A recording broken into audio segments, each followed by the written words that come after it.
I think we're done putting ourselves over. No, Kaliko? I mean, we need to. I mean, put me over. I need to get put over. The best damn co-host in all of pro wrestling. The I don't know about all that. I the don't know about leader of all Squash Squad. um, that. the general manager of the SmackDown Hotel. Dude, I feel like it right now. Oh my gosh, especially the way these people don't like my black ass. Anyways, let's keep it going. Let's get to the good stuff. They don't want to hear us put ourselves over. Let's get to the good stuff. And it is a great day for wrestling because we are wrestling with the news. It was a good week if you were a John Cena fan, as earlier this week he became the Intercontinental Champion in Boston, defeating Dirty Dom to capture that championship for the very first time, becoming a Grand Slam champion. Usually when older talent takes the belt off a younger talent, it's kind of universally despised. It kind of seemed the exact opposite. Like, people were, like, genuinely happy for John that he won, this championship that's obviously eluded him in his career. Um, as somebody that's been critical of John Cena in the past, I didn't necessarily have that much of a problem with it. I thought it was a good and nice little moment that they had in Boston. Obviously, it's his last match in Boston. Um, what say you, Kaliko? Your thoughts on John Cena winning the IC title? Honestly, like you said, they usually poo-poo it, but circumstances being it's John Cena in Boston winning the only title that he has never held. So yeah, there's a lot. There's a lot of it. How can I say it? The exception. He is the exception. I mean, it's the same thing with WrestleMania, right?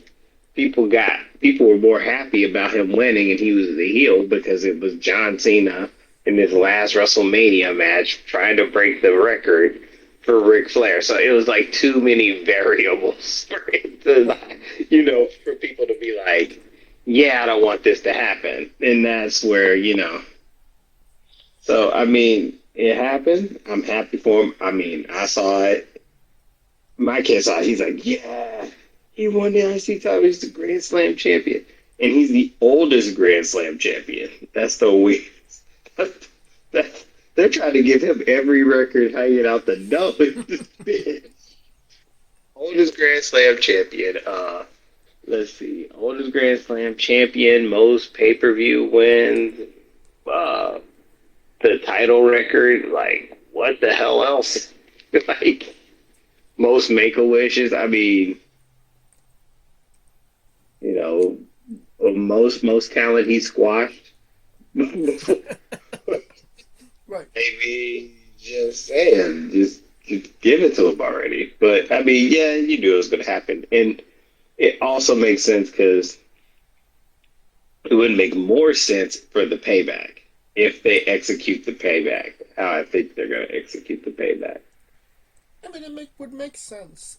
Early reports said that Dom was supposed to drop the title to John and at Survivor Series. Obviously they pulled the trigger a little bit sooner than that.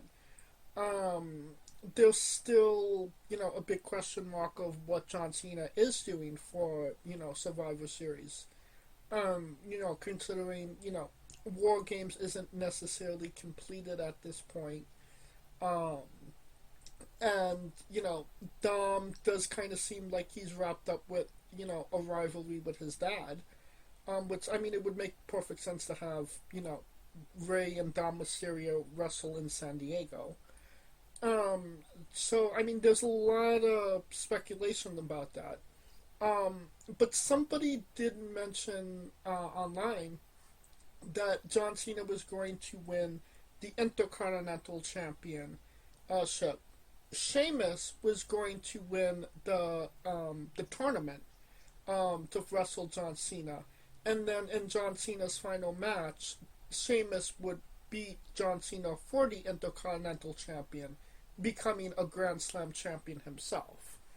I mean, it's a nice little Mm, story. The probability of it actually happening, I don't know, but half of it, 50% of it, 50% of it was true at this point.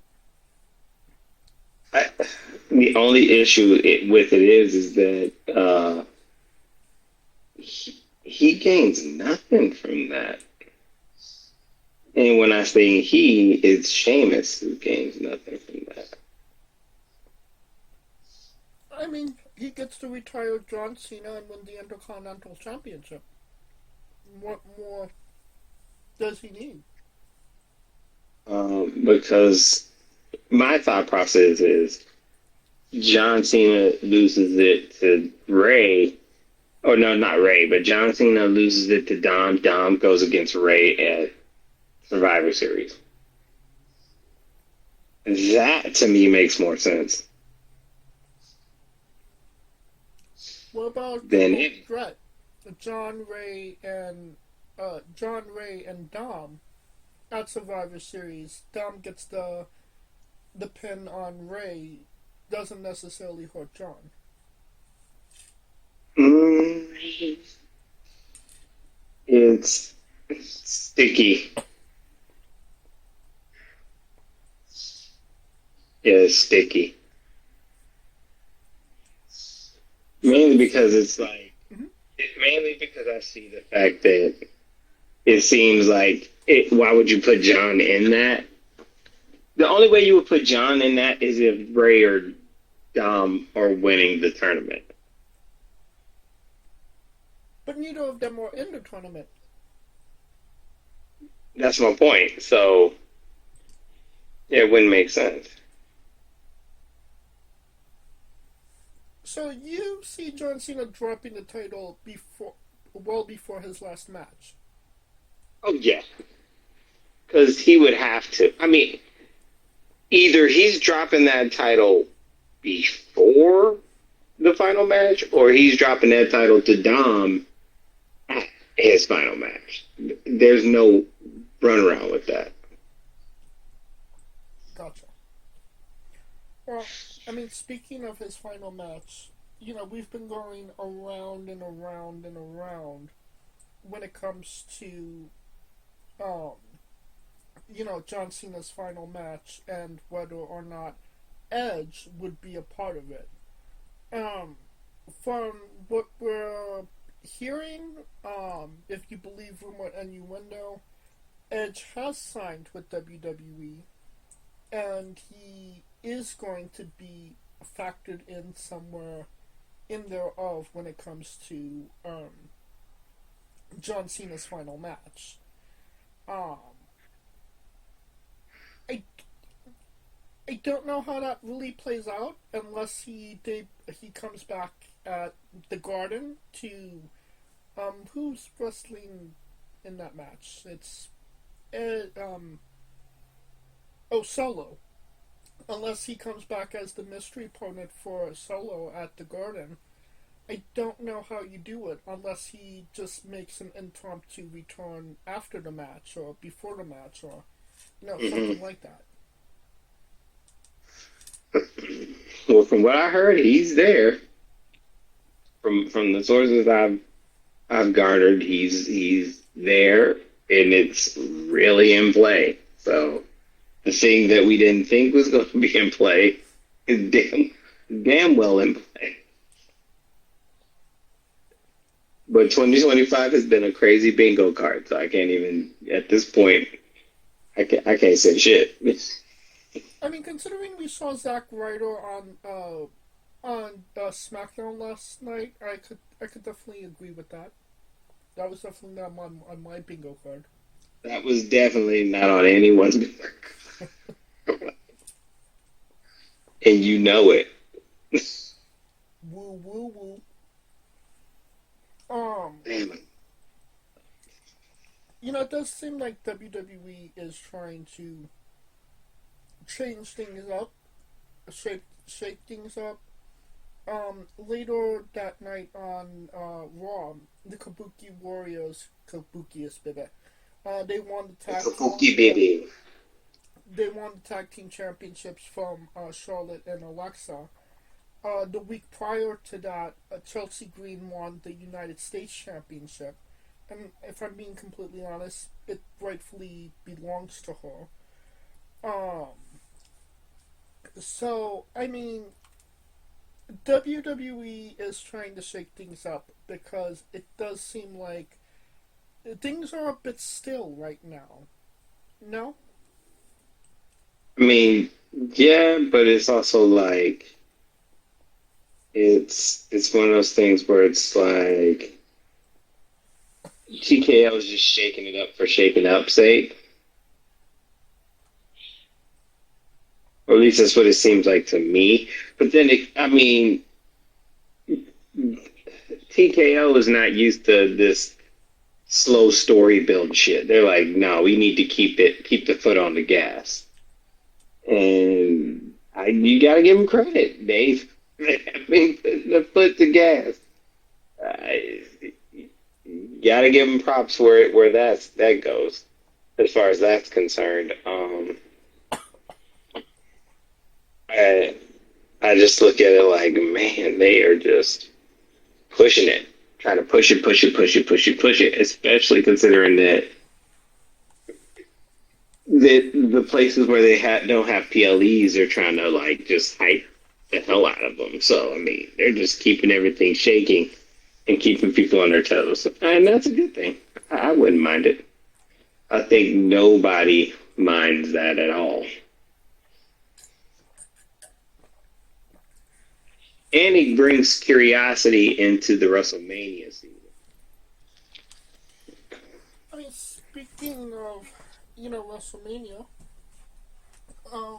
we do have, maybe some exclusive, news when it comes to that, and that is that, the WrestleMania commercial that we've been watching for the last, 2, 3 weeks, they kind of, oh, who is this new wrestler that's coming? Oh, this is so exciting. And it was a WrestleMania commercial. Um, if you believe rumor and innuendo, um, that was not the full commercial.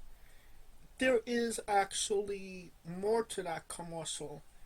Um, there is a version of that commercial that actually features the final boss, The Rock. So, I don't know what that means. It could just be The Rock doing, the promotional walk just to say, hey, I did the commercial for, to add to the influence. But is there, like, a really real possibility that The Rock is actually factored into WrestleMania plans? Maybe not I wrestling, mean, but, doing something on that card. man, please. I wouldn't be surprised if that Saudi money was like, we want you at 42. Or at 43, rather.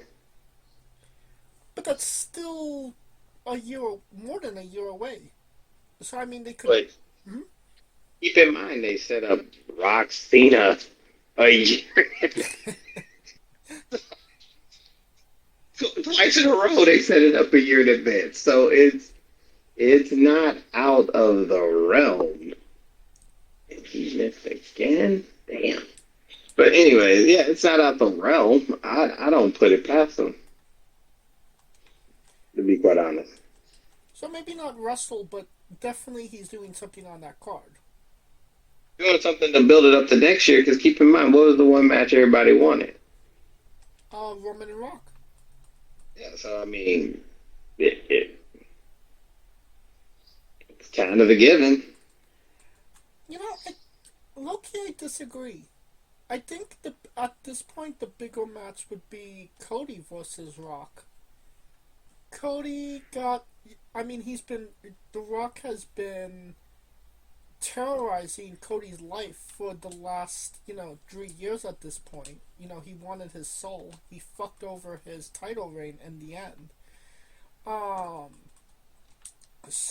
and at WrestleMania 40, people kind of forget that The Rock actually got the pin on Cody.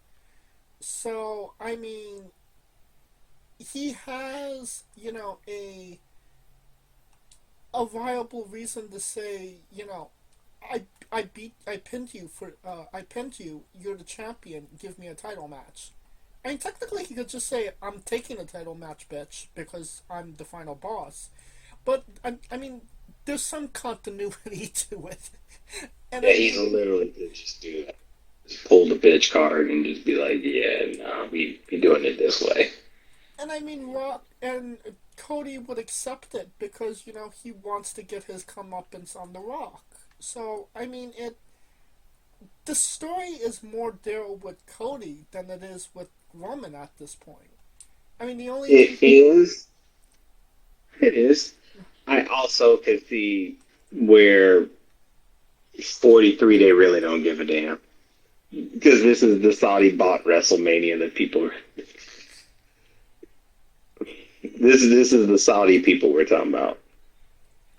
And that's true. They're like, yo, can we get Yokozuna versus The Rock if they have? For the Ula Fala. You know what I'm saying? They're gonna pull something out there. It's like, oh no, no, no, no, no, no. Let's get Yokozuna versus Vader. I mean, just Basically, just Dream Match Mania. pretty much. That's what they thought. But all men, no women's.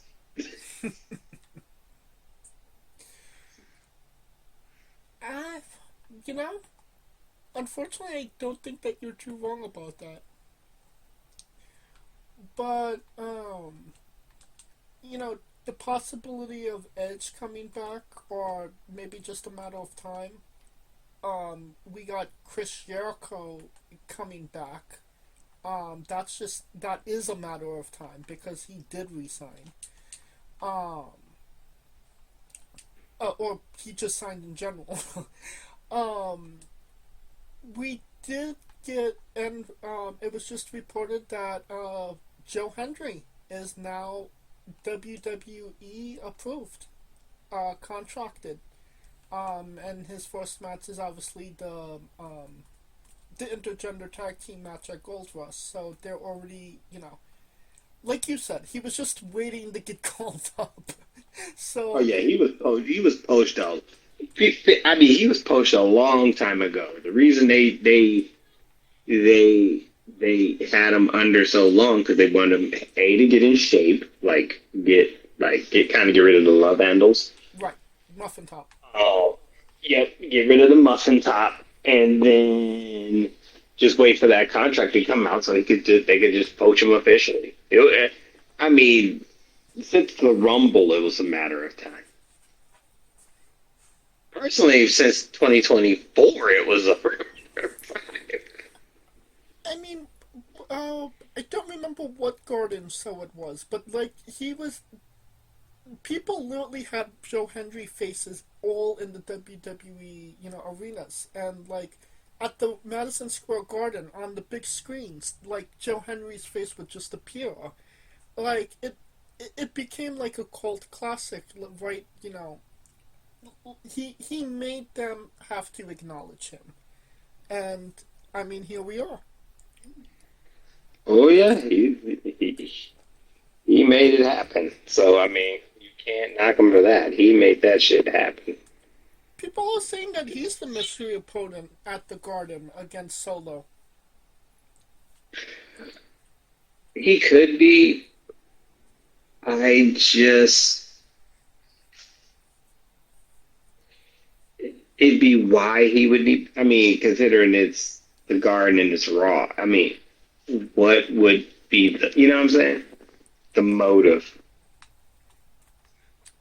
I mean, it's no secret that Joe Hendry really wanted to wrestle John Cena during his last year. The story was there, and this is like a really real opportunity that he can actually wrestle John Cena. So I mean, like I said, the story is there. Yeah, there. I mean, it's just a matter if they're gonna. I just don't see if they were gonna pull that trigger, they would have pulled that trigger long time ago. I don't know about that. Well, I mean, the only time I think that they could have pulled it where it, wouldn't have been a waste if they would have replaced Logan Paul with Joe Henry. I think Joe Henry was still under contract with TNA, so that couldn't have really been a viable option, unfortunately. Yeah, I mean, but if they were gonna go there, they would have. I mean, it'd be one hell of a fast track. That'd be faster than Stephanie McCurry getting fast track. I mean, Stephanie's fast track was just winning a championship. So, this is. I mean, they're not throwing any titles on him. They're just giving him, a major nod.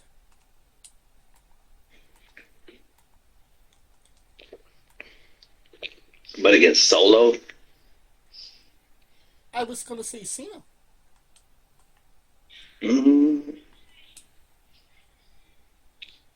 um, I'm iffy on it. I'm iffy. It's iffy with me because I'm like, I get it. I'm like, Well, we are unfortunately in a downtime for WWE. Storylines aren't necessarily hitting as quite as well as they have. Um, you know, Things didn't necessarily develop the way that they thought it would. I could pinpoint it to the vision maybe not being the most interesting thing on our TVs this year. And just kind of you know it's kind of okay to miss the episode of Raw SmackDown because nothing is really going to happen. It does seem like WWE is kind of making an effort to change that. Um, like we said, Joe Henry is coming. Um, uh, Edge possibly coming. Chris Jericho is definitely coming. Um, Trick Williams might be making a come up to the main roster as well. Which I mean oh, makes it's not even an if. That's a win. yeah. Which I mean it makes perfect sense at this point. I mean he literally did everything he could possibly do on NXT TV. Do you see that them steering the ship out of this blah era that they kind of had this year? Because 2025 definitely was not as strong as 23 or 24. Well, mainly because a lot of things got caught.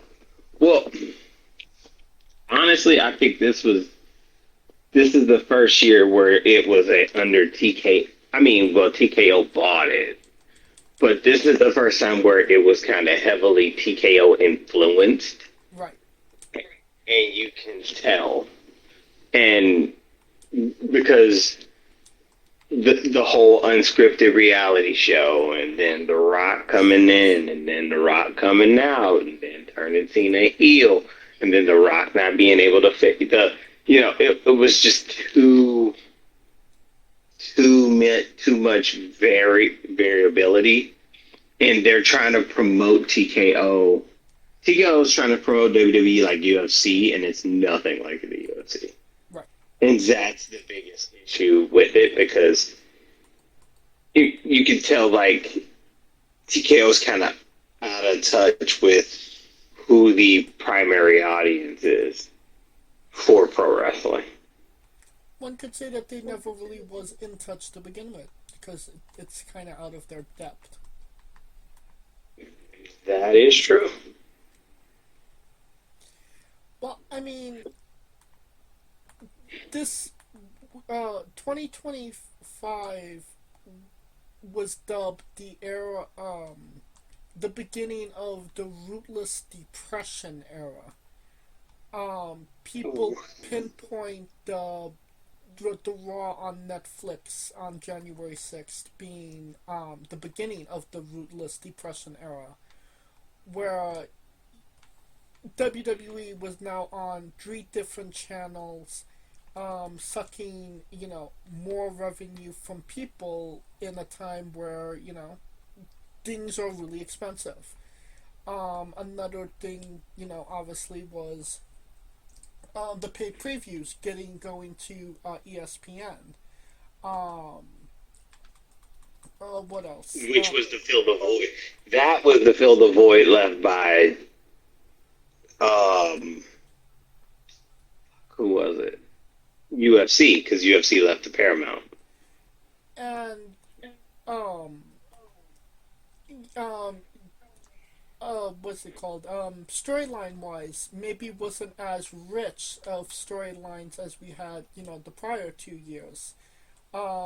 Ticket prices went up drastically. Um, Buildings are starting to get half full because people obviously can't afford it. Essentially, people getting priced out. Um, and, WWE not really caring. And then you have the fact that some people. WWE cares, TKO doesn't care. Same difference. But. It's a big difference. It's a big difference because and the reason I say that is when you're looking at talent, like prime example, the thing I can think of is like when the video went viral when Randy Orton damn near caught a whole migraine when he realized that somebody paid $30,000 for tickets, and he was like, "What the fuck?" Right. So that, I mean, the talent may not know it, but I mean, the talent is getting a feel of that. So I mean, if the talent's seeing that and going, "What the fuck?" You would think it would dawn on the people who are making the prices and go, "What the fuck?" But that's the tomato thing. So that's why I was like, kinda can say WWE, but WWE never priced it that crazy.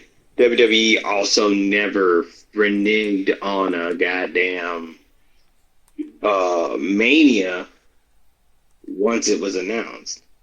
Or So this is any other where, event as well. so that's what I'm saying. It's that those are like, you could tell those are TKO decisions. Those aren't like WWE decisions. Right. And I mean, it is obviously the influence of TKO. Some people are saying that TKO wants to phase out, WWE paid previews and replace them with their own. Um, that's just, seems stupid at this point, but I would not put it past them. So, all of these factors, like I said, rootless depression era, I get it. And, I don't know when's the next time I'm going to go to a WWE event, but I would say that I'm definitely going to seriously consider if I want to go to that event, just because prices are just so, dramatically high at this point. Um, I do think that, if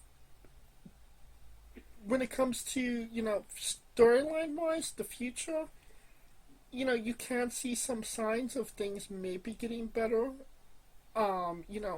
It would take an idiot to fuck up the return of Edge, Chris Jericho, and, even trying to bring up Joe Hendry and Trick Williams.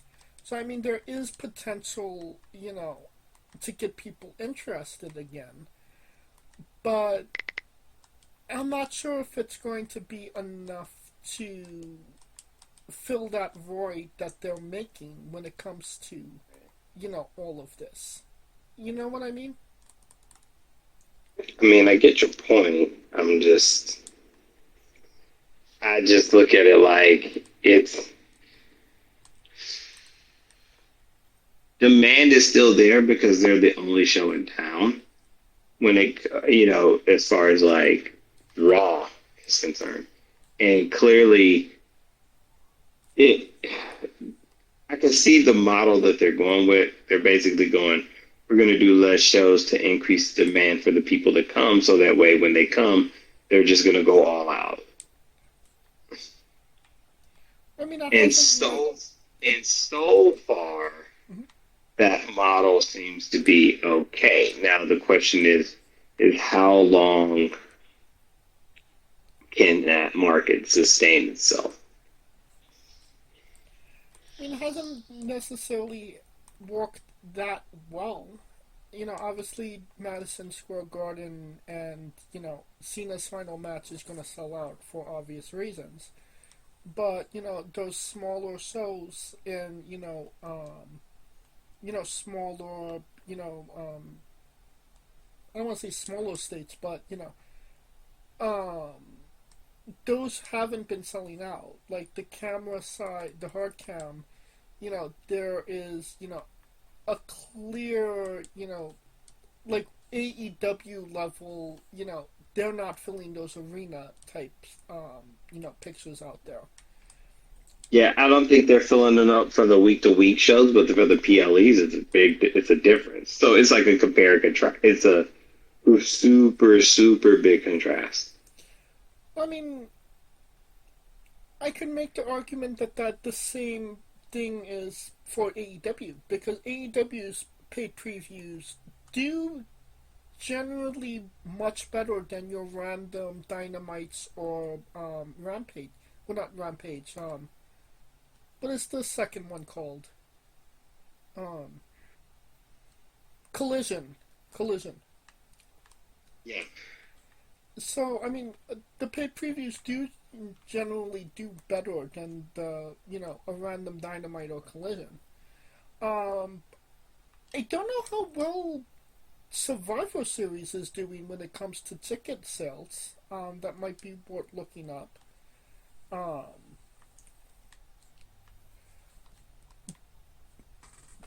but I mean, I get what you mean. I mean, it's just yeah. I think most people are like, because it's weird. And the only reason I say it's a big contrast. As a prime example, Survivor Series is the first Big Four PLE that does not have a go home show in the city. Yeah, And some of that is by design because they know they're not going to get a lot of people to come out here in the middle of after Thanksgiving and Black Friday sale, and they're banking on the fact that Petco Park's going to be packed on Saturday, right? So it's it's odd.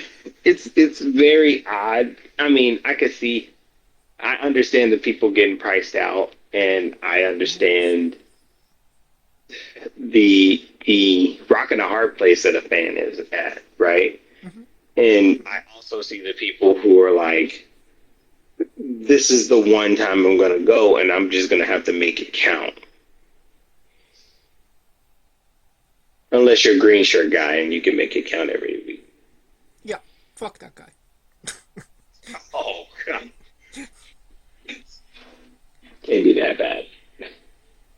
I'm looking for the tickets for Survivor Survivor Series, Series? and I cannot find the seating chart for that. Are you looking for like the cheapest ticket? Because the cheapest ticket I saw, 150 because of the California law. So it's like what you pay is what you see is what you pay. So the cheapest one you're gonna see give is given easily is 150. Um, Here we go. San Diego. Available tickets as of November 8th. Available tickets is 2,962. Current setup is for 3,500, I should say, 276. And the tickets distributed as of right now is 3,200 314. So I mean, they That did. was 3,200 at Petco. That's what's been sold as of right now. 3,200 tickets has been sold. Yes. So they have around 3,000 seats roughly left to fill, and Oh that no, they was got as of hella more than that because that stadium can fit easily 40 to 50,000. um. Let me see. Not even including the floor. Because if you look at the layout, everything is mostly floor seat, Yeah, primarily. Let's which see. is the field, which makes sense. It's on the field. Capacity is 39,860. I swear to God, it feels like that. So let's round up that it's 40,000. And that's just the seats. So they could have done 45, possibly 50,000, but they didn't set it up for that. Well, granted, there. Well, for Petco Park, I do know there is a. I already know that they're not going to have that standing room popping because there is a standing room only section, and then Yeah. in that standing room only part, there is like, um, how can I put it? Like the park side of Petco Park, where people could kind of like chill on the grass and bring a blanket. You know what I mean? Yeah. So that part I know is gone, is not going to happen. So that's why I was like, it could fit more. As far as like, if you're trying to stuff it. But yeah, so I mean, that would tell me, so 3,200. So I mean, 3,200 tickets sold, which would tell me that sounds like big. I would have thought 32,000. I'm 32,000, 3,200. Yeah, 32,000. My bad. Okay, that's why it threw me off. I was like, Yeah, it's that's like 10% of the stadium. 35,200, and the current setup is 35,275. Available tickets is 2,962, and the tickets sold as of right now is 32,000 and Got it. 314. Okay, that makes more sense. I was about to say, man, you had me looking like, what the hell? I'm had me thinking like, oh, that don't even sound right. 10%. Because if that was the case, they might as well did Aztec Arena or Yeah, yeah. Viejas or Sports Arena. I just done fucked up the numbers, but yeah. But we got it right. We back on track. Yes, we're back on track. Um, so I mean, what was we getting at to begin with here? Just it seems like they're trying to genuinely get back on track when it comes to getting people's interest in. And I mean that's what they're supposed to do, but I don't know, what they have that they're actually going to do it. I think we're going to be staying in the Ruthless Depression era until people stop showing up at these shows that they're not getting paid for, and they stop getting paid for these shows. Which I don't know if that's actually going to happen. It's not gonna happen.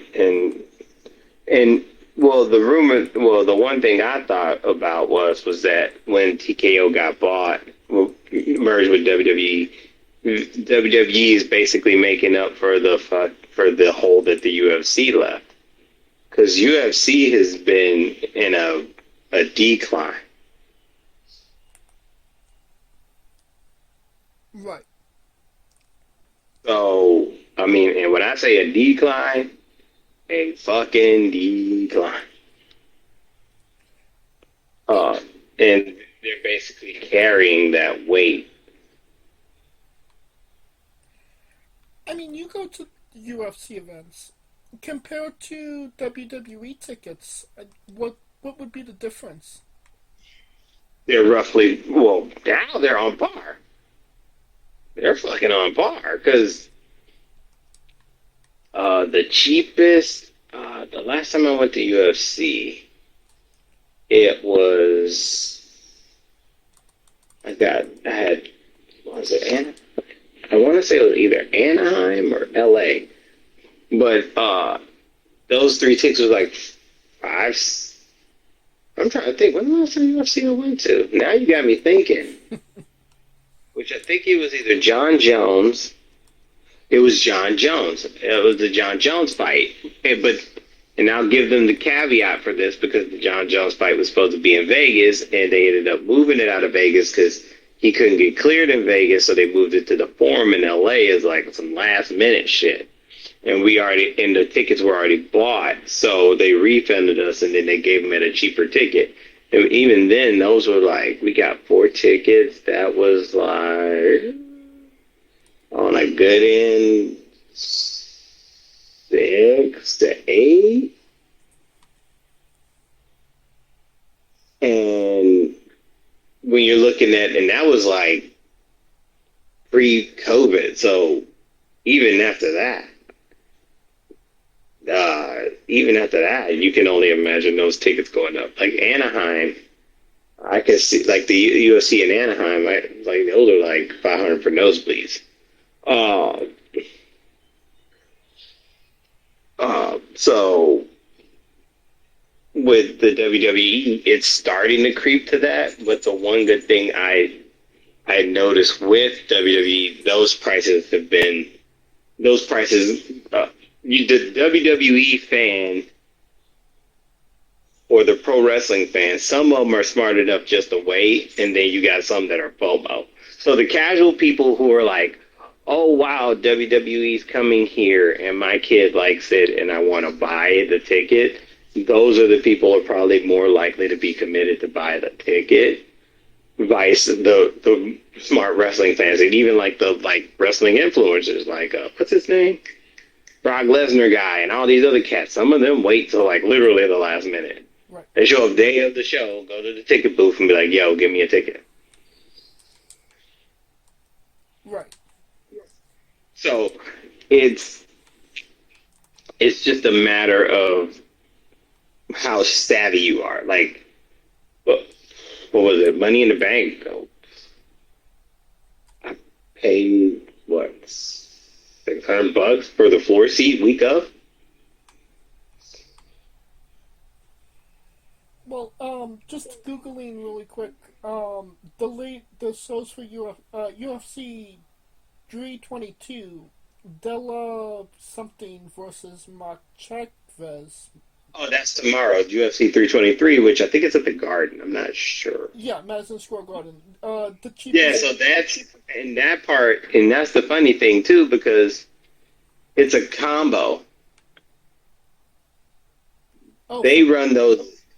They could run those as combos because same when they came to Anaheim, they had a UFC fight that weekend, and then the following Monday they had a Raw.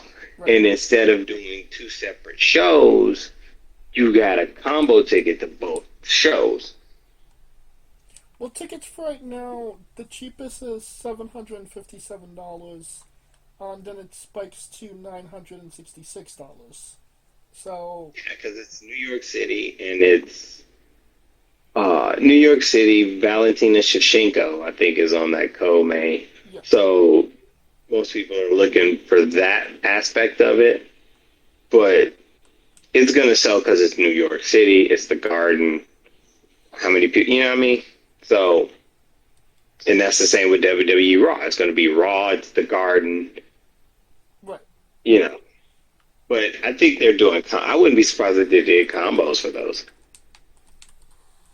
Well, next show after that is UFC 123. And the cheapest ticket is $234. Actually 173. Then it goes up to 196, 186. So obviously, a lot cheaper than the Garden show. But that Yeah, show is in Las Vegas, at the T-Mobile Arena. yeah, which is usually that's their staple. Right. Um, yeah, and it's the end of the year, so they know most people are not gonna. Hmm. And I've been to those. Yeah, that sounds about right because I think I bought tickets there one time and it was right around that price. So roughly, like UFC 373 is running in line with Survivor Series. However, Survivor Series is trying to pack a 30,000 seat stadium. Vice T-Mobile Arena is roughly 1,500. 15,000 to 17,000 on a good day. Hmm. So We shall see what happens. I think that personally, I don't think the Ruthless Depression era is going to go away anytime soon. Um, it's gonna go away because it's gonna be in Saudi Arabia. You can bet your can't be depressed when you ain't spending no money. so yeah, we shall see what happens there. Obviously, at some point the money's going to run out. So what we get when that time comes, we shall see. But as of right now, they're just being greedy motherfuckers. Um, somebody that could have actually taken advantage of this, be really, good towards the people, try and build some good faith. They have been building good faith. Is TNA. Yesterday, Mike Santana dropped the TNA Championship to Kazarian. Um, Frankie Kazarian. I mean, Didn't see him being champion on the bingo card after the triple threat. you know, I'm honestly, I'm genuinely happy for Kazarian. He definitely deserves it. Like he's a good guy, but then wasn't we just like 1 month ago building Santana as the guy that was going to lead TNA into the new era, into the future, and be that figurehead. And now he drops it like what 3 weeks later to Kazarian. I mean, I get that point. I also can see like, okay, he got over which was the biggest hurdle, and it's not like he lost like no riffraff in it, right? Like there was some, Frankie Kazarian basically did what he had to do it, like not in the fairest of ways to win a title. So it's Right, not what like was the he, Furious means? right. So it's not like he just like straight up took a. It ain't like Kofi Kingston, Brock Lesnar. I mean, at least Kofi Kingston held the championship for 6 months before they dropped him out. Mike, Shit, that made it worse. Mike Santana got 3 weeks at best. I also get. I mean, I get it. I think it's just. It's a setback for a comeback. I can see it. That's what I'm going to give them the benefit of the doubt. I feel like every time TNA gets good fate, they throw it away. And this was one of those moments. Like, fuck this, man. Because I don't know why, but TNA has always preferred heel champions to face champions. And I mean, I understand, that's their preference, but at some point you got to give the people what they want. And I don't think that that's necessarily the best business that they could have done.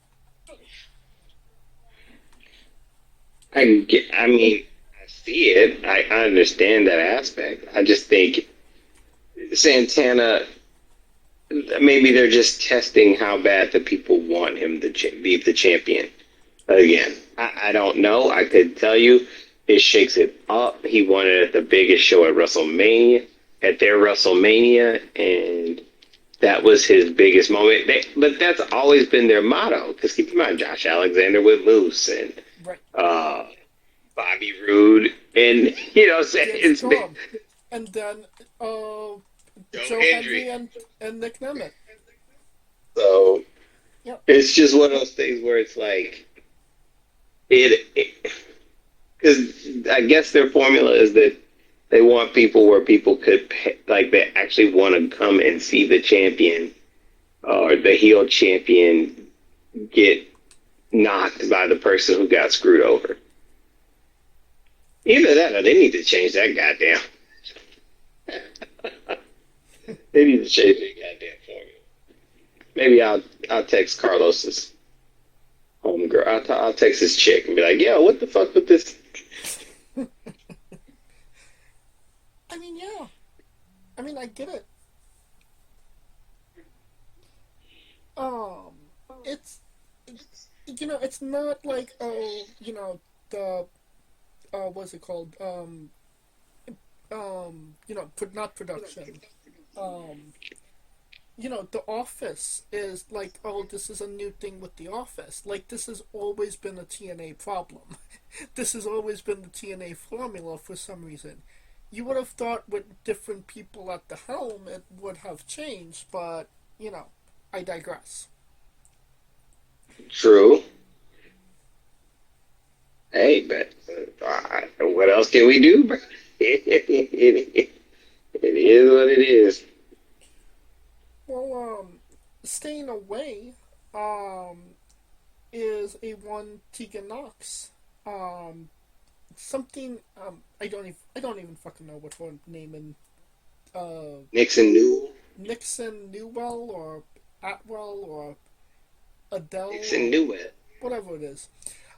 Yeah, well, she went from getting fired from WWE to struggling to get any bookings, whatsoever on the independents, to being one of the rare and only people to start an OnlyFans that failed, to getting signed by AEW. AEW took pity on her. Apparently, her and Miranda Elise, Amanda Elise, are a real life couple. And they're tagging together. They were a part of um, the new AEW Women's Tag Team Championship tournament. They were supposed to lose to Anna Jay and Tay Conti or Tay Mello or whatever.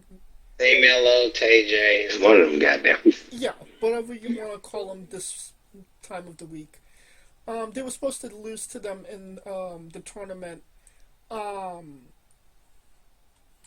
Um, Tegan and Udder decided to say, that don't work for me, brother. Leave the event. Did not have their scheduled match. Um, which left a bad taste in a lot of people's mouths for obvious reasons. Except for apparently AEW. AEW was okay with them leaving. They said, yeah, no worries. I don't know if, they got fired or not, but it did seem like Tegan alluded to the fact that they will not be wrestling for AEW again, that they will be leaving.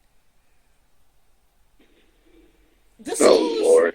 this school just leaves me scratching my head, asking what was the point. Well, what are you? With all the information that I gave you, I'm sure you know. I'm assuming you heard her response to all of this as well. Um, I heard it, and I'm just like, I'm still like, huh? right. It's so It's baffling, right? Very baffling. Mad baffling.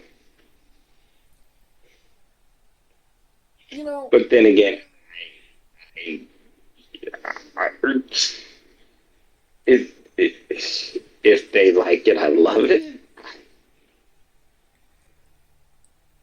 you know, it I don't get it.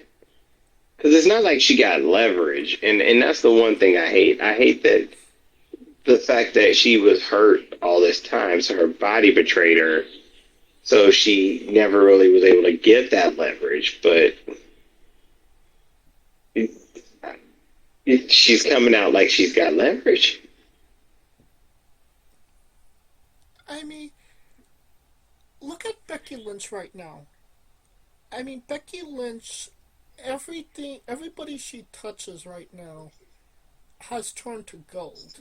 You know, everybody that she's had a feud with has gotten over. I think some people actually forget, and this might just be like a trivia question at this point. She failed to get Tegan over. She tried to have a rivalry with Tegan like maybe 2 years ago, and it failed miserably. Like the people did not give a shit about her whatsoever. So I mean, if Becky Lynch can't get you over, I think and I'm sorry to say it, when she got hurt, swapping Rhea Ripley for Tegan Nox was like the best thing that WWE ever did, because she does not have, like you said, her body betrayed her. Je ne sais quoi. I don't think Her body her. betrayed her. I Yeah. think her idiom or her own hubris betrayed her. I think just personality wise, she has betrayed her as well. So I think WWE got out of that quite well. You know what I mean? I mean, it's almost like she doesn't have the certain je ne sais quoi, if you will. Either that or her self awareness is really shitty. But but who am I to decide? I can't decipher that unless I get to know the person. So I mean, I'm not gonna be mad at her because she just walked out. You know, obviously that's what she wanted to do. You know, whatever. I mean, if AEW is cool with it, who are we to? That's who I'm mad about. Like, what the fuck is AEW? Like, okay, so I paid you to do a job. We promoted this match. You were supposed to do the match, and now you're saying you don't want to do the match? Like, bitch, get into that ring and jump your ass off. Well, according to her, the story was we wanted more time and they didn't have more time. I mean, it doesn't matter if you were if you were booked on that card, if you were promoted to be on that card, and if one person bought a ticket to see you on that card, that person's now disappointed. It's AEW's job to, give the people, what they promise. And, obviously, factors play into that. Things can't always be controlled. And that's just a matter of, life. But she was there, she was healthy, she could have wrestled, and she didn't. AEW should have done what they needed to do to get her in that ring. And if she didn't get in that ring, there should have been bigger repercussions than there was. Then, okay, yeah, cool, no worries. You know what I mean? Like, this is why nobody takes Tony Khan seriously as a boss. Because if you could just walk out and not do the job that you were supposed to do, even if that is actually jobbing, then what hold does he have on you? You know what I mean? Mm, but that's always been the locker room thing. So that ain't nothing new. What's new about that? Well, this was the first time somebody refused to do the job on, but not, well, not refused to do the job, but walked completely out of the arena.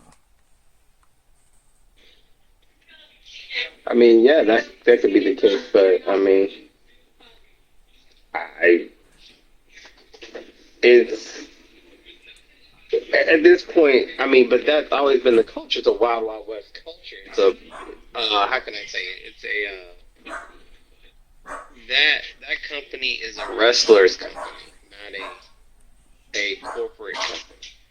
That makes sense. Well, personally, I think it makes them look unprofessional, and it makes Tegan look ungrateful. So, Lose lose on all sides. right, it's just kind of lose, lose, lose. Yes. All right. Well, that will conclude our coverage of the news. And now a quick word from our sponsors. Hey, folks, this is the Colossal Mike Law, and you are listening to Wrestling with Entertainment. Enjoy the show. Support these guys. We appreciate it very much. We'll see you at ringside.